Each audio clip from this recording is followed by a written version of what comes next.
Сәлем баршаға. Сіздермен қажет арнасы. 1 шілдеден бастап барлық зейнетақы ақшаларын кімдер ала алады? 2023 жылдың 1 шілдесінен бастап еңбек өтілі бойынша зейнеткерлікке шыққан қазақстандықтар 3W-NPF отбасы KZ порталында жинақталған зейнетақы қаражатын толықтай ала алады. Әлеуметтік кодекс еңбекке жарамсыз азаматтардың заңды өкілдерінің зейнетақы жинақтарын пайдалануға да рұқсат береді. Зейнетақы ақшасын тұрғын үй жағдайын жақсартуға жұмсауға 20 жұмыс күндері, ал зейнетақы ақшасын емделуге жұмсауға 45 жұмыс күндері беріледі екен. Егер өтініш берушілер белгіленген мерзімде зейнетақыны пайдаланбаса, онда ақша зейнетақы қорына қайтарылады екен.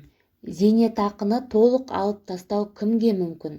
Әскери қызметшілер, арнаулы мемлекеттік және құқық қорғау органдарының қызметкерлері, мемлекеттік фельдъегерлік қызметтің қызметкерлері, әлеуметтік кодекстің баптарында көрсетілген басқа да адамдар.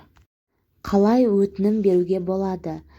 Зейнетақы қорының сомасын анықтау, жеке арнайы шот құру, зейнетақы шығындарының мақсатын таңдау. Мақұлдағаннан кейін ақша зейнетақы қорынан отбасы банкінің шотына түседі. Қандай мақсаттарға жұмсау керек?